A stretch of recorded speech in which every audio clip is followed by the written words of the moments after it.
As a ball handler, one of the deadliest weapons you have is a change of speed. But it's not something that just comes naturally. It's something that has to be developed. It's one of the things when I'm working with players, they struggle with most until we put these drills in place. So in this video, I'm gonna give you a lot of different types of change of speed drills that you can use to get all kinds of changes of speed in your game. And the best part is you can do them all at home. Be sure you stay tuned to the end of the video because I'm gonna link you to another YouTube video with some crossover moves that you can add these change of speed elements into and give yourself a whole new perspective of how those moves can be done and ways that you can use them to destroy defenders in game. Coach Jesse Minch with Get Handles Basketball, where we train harder and smarter so you can play like the pros. If that's something you're looking to do, subscribe and click that bell icon to catch the newest videos. So the first drill we're gonna do is just a simple double rhythm cross, but it's not easy if you're new to it. It might take a little while to get it down.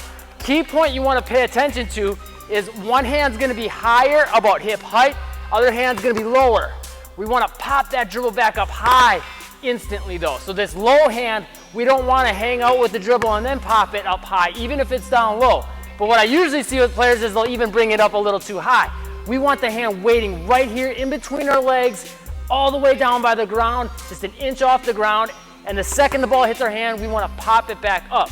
The other problem players usually will have then is getting the basketball to get some air time, and they end up having to carry to get this basketball back up high. So we want one arm high and one arm low.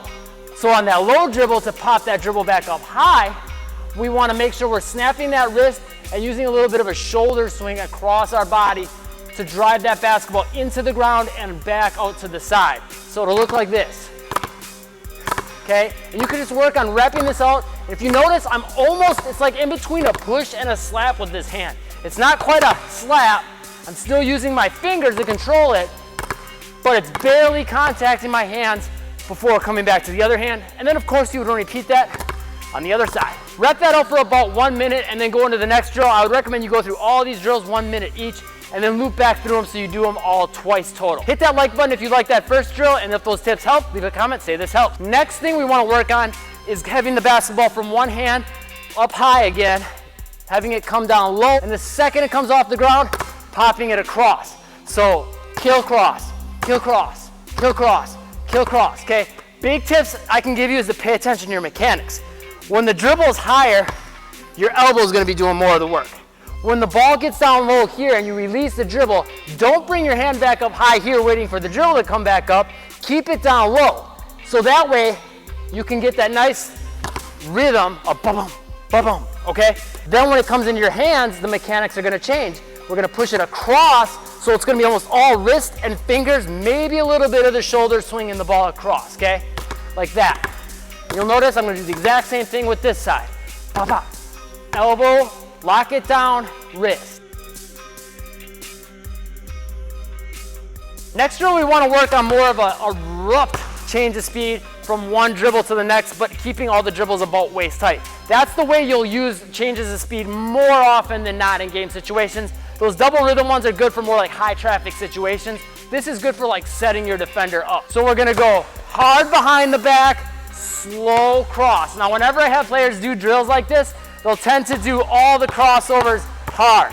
We wanna make sure one is hard as it can be, so pound that basketball like you're trying to put a hole into the ground. Second one, super soft. We want it to get that slow cross to help develop that change of speed, one, but also to make sure you're in really good control over the basketball with this hand so you can really put some power into that dribble behind the back. Key tip I can give you is to get out of your comfort zone on that behind the back. Don't be afraid to lose the basketball. So if you're not comfortable with the behind the back yet, still do this drill. This is gonna help you get it down a lot more quickly, and if you do have it down, it'll take it next level. One other tip is, if you feel like you're gonna lose the basketball, do it next to a wall or some bleachers, so that way if I lose the basketball behind the back, it bounces back to me and I can keep getting more reps out for that minute instead of chasing the basketball all over the gym. So that's gonna look like this. Pound, soft, pound, soft.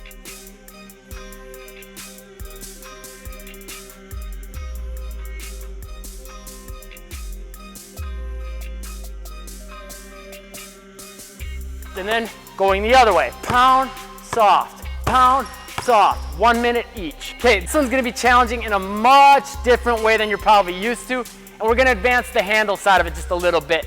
So we're gonna pop that dribble to get a good float to set this up. So we wanna make sure we can float that basketball as long as we can to develop that type of a change of speed. So you can have changes of speed with rhythms and how hard you're dribbling and how high and low you're dribbling, but also within the air while the ball is in your hand, there can be changes of speed within that. That's where you can start to really get a lot of defenders bad to sell fakes to get them to go flying, break their ankles, all that stuff. So popping that dribble and floating it. You want to hang out with that dribble as long as you can, feet about shoulder width apart, a little more upright to give also a change of height. These sorts of things will set up your defender to either A, let them know you're going to do something, or B, more often, kind of put them to sleep. From there, we're going to do something that would startle them and get them kind of awoke from putting them to sleep to move hard this way, because that's what we're going to do is move hard this way. But the key tip is I want you to wait until you feel like gravity starts taking over the basketball and pulling it back down. Don't start going into that movement until you feel that. That's going to help you work on developing that change of speed so you can go into this behind the back dribble. We want to step at a 45-degree angle. From there, once gravity starts taking over, we want everything to be as quick as possible. So we're basically a statue.